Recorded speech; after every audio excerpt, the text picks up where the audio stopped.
Hi, I'm Joe, and today I'm going to be using a sort of fantasy map creation algorithm where I take a deck of cards and using that I create and populate this whole fantasy world so that it's ready to go for tabletop role-playing game systems.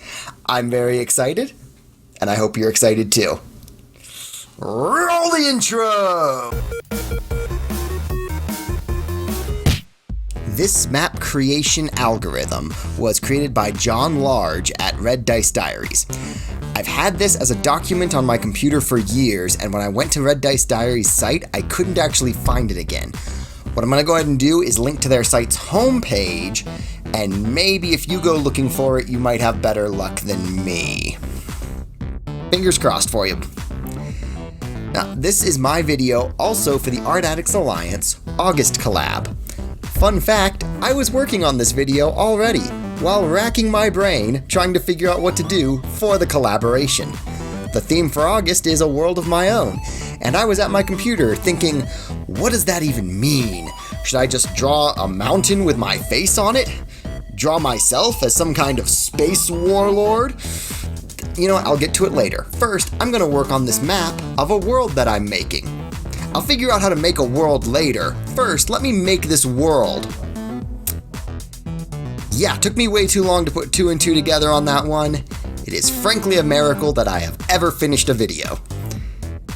Alright, so as far as this world building system goes, spades and clubs are population centers, while hearts and diamonds are adventure sites. Okay, I laid out the cards in this 5x5 grid, and the thing that I like about this system is you've got these squares, but anywhere in each of these squares, you can put the point of interest that you dealt out, right? So that's why I can kind of scoot the haunted town down near the bottom of its square, and right under that, I can take the graveyard and scoop that up towards the top of its square so that they're right next to each other. It really is a way to kind of finagle and make this world make sense. Now, to name these towns, I just went to fantasy name generators and used any town name that I didn't immediately hate. Simple as that. For logic's sake, I had a river flowing through the south and west of this map, having all of it kind of end in this swamp, right? So this swamp is sort of the terminal end of this system that's just gathering all of the salt and the filth and all the grossness that the river washes downstream, and it has no outlet aside from evaporation. Right? So this is going to help that swamp to make sense, as well as justifying the locations of these cities. They're built along a river.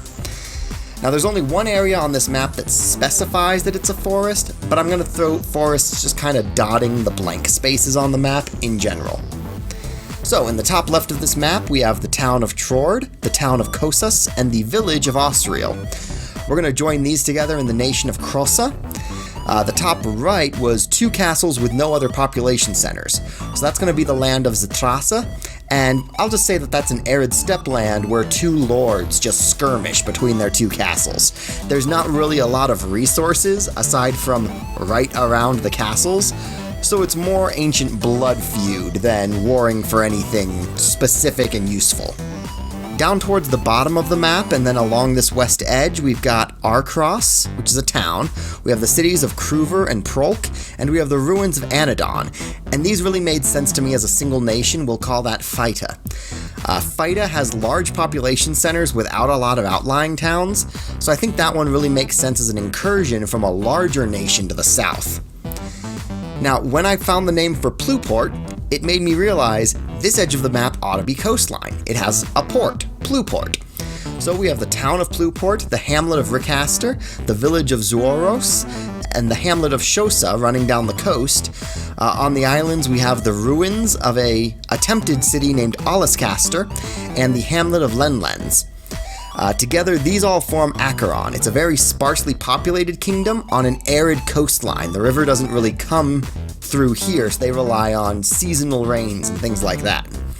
Now this just leaves Suttons, which is a haunted town near a graveyard sitting in the center of the map.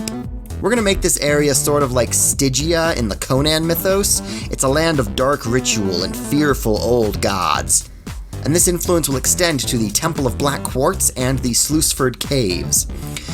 Beyond everything I've already gone into on this map, we have the Temple of the Red Moon, the IDCIDK caves, which I'm going to say are partially flooded just because of their proximity to the swamp, and it's also worth noting that this mountain here is a monster's lair.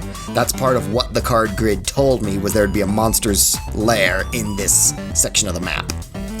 To me, the flavor of this world feels almost ancient Mediterranean. It's a land more of hoplites, legionnaires, and gladiators, not so much the knights and dragons and whatnot. Overall, I really like this mapping system. It makes for a fun way to make a world feel real.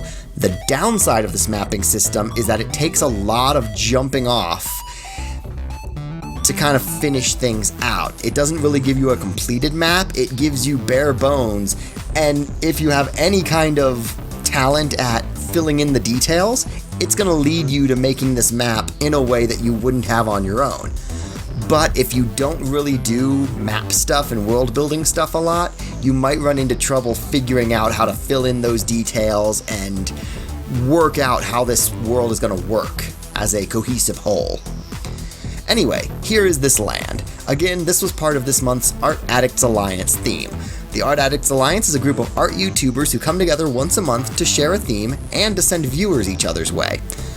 So to make sure I'm doing my part of that, all of y'all make sure you go down to the description there. I'm going to have links to the rest of the Art Addicts Alliance. Go check out what they did with A World of My Own. Also, if you know a good map maker system, let me know. I love putting this kind of thing through its paces this way, and I'd love to do it again in the future. Thank you for watching. Please share the video with a friend or several friends, and let me know in the comments if there's anything you'd like to see me draw in a future video. Later, y'all!